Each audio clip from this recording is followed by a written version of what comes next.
Page 53, play it again, Sam. They're introducing you to the 2-5 chord progression. And they show the examples in the key of C. The 2 chord is built on the second step of the scale, which is here. So C is here, so 2. And every other note, but stay within the key of C, which is white notes only. Right. That's the 2 chord. It is a minor chord. We had a minor chord on the previous video, right? And then the 5 chord we've already had. It's one of the principal chords. We're not using the 7, but just the 5. And this is a progression that you can get. Now we're not going to use the root position on these necessarily, but those are the chords. So take a look at the beginning here in the left hand. Now they're starting out here. They're calling that a 2 chord. That's not totally correct. A 2 chord is here. They've added the C. That is a 2-7. Remember we've had 5-7 chords? When you add an additional note, well, that is the 7th is added onto the 2 chord.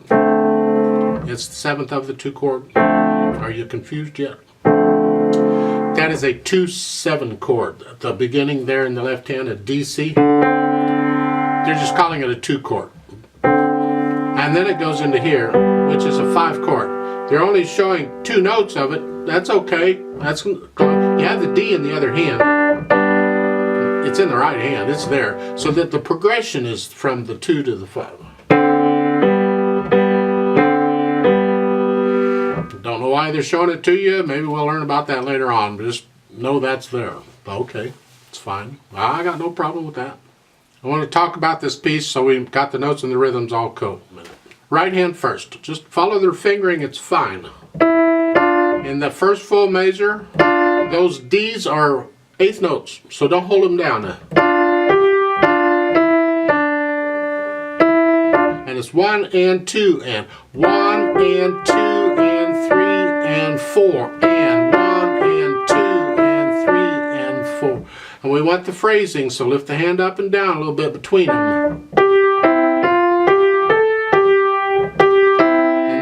Going the last 2 measures of the first line, that note, the C, E, that's tied. They're both tied. So you're playing it and then holding it down into the last measure.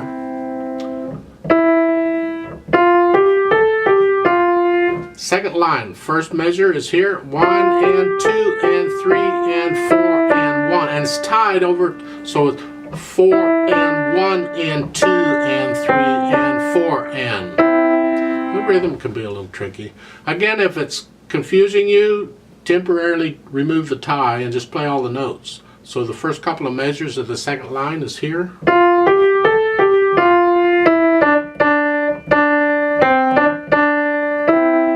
And when you get that rhythm okay, put the tie back in. You think playing the other note, but you're holding down the first one. Hold.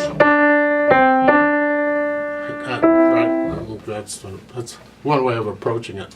The rest of it's basically the same rhythm. So if you can get that, you can get this. You can get this, you can get that. I don't know this or that, I don't know what it is. And the last 3 measures.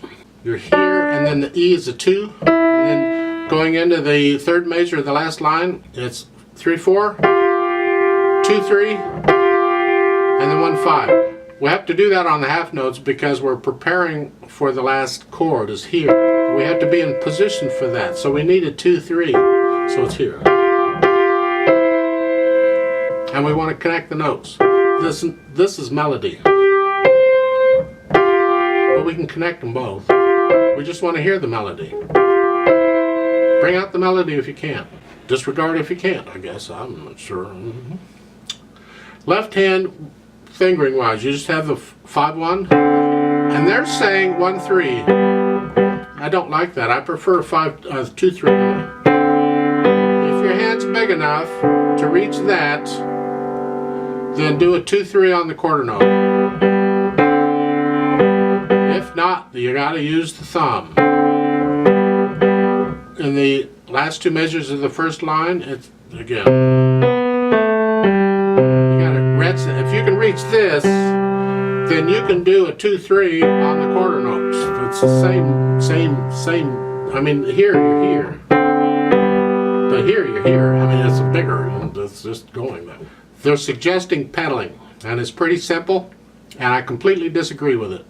I would prefer this piece without any pedal at all, because the pedaling, especially the way they're doing it, you're just mushing up the eighth notes. If I play it with pedal, the way they're doing it is this way. You're getting all that noise. This should be a really schmaltzy piece, a really lovey-dovey piece. So I suggest leave it out. No pedal at all in the whole piece. Just connect the melody. We want to hear the melody and bring it out. Everything else has to stay really under it.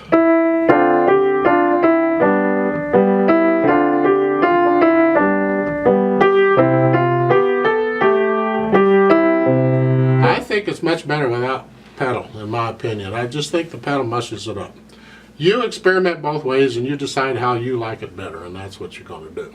I'm not going to show pedal in this video. First off, if you do it, it's pretty simple where it is, where it goes up and down, so you can decide on that.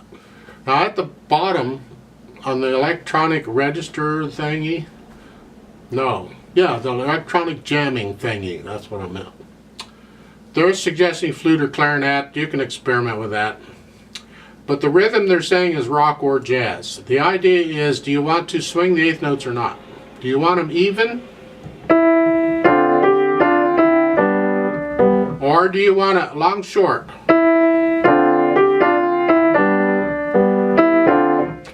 I think I like the long short better in this piece, so you can do whichever you want. But for the play with me, I'm going to go ahead and do the long short on the eighth notes for it.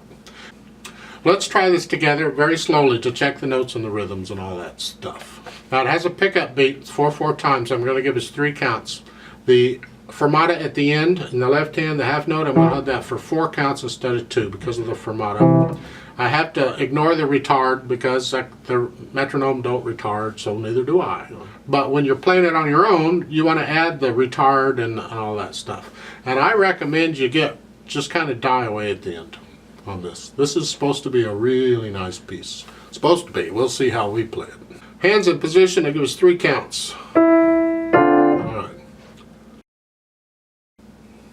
1, ready, and go, and...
Now, I don't know if you can find recordings of this song or not. I mean, there are words to it. You're supposed to sing it. It's just an arrangement.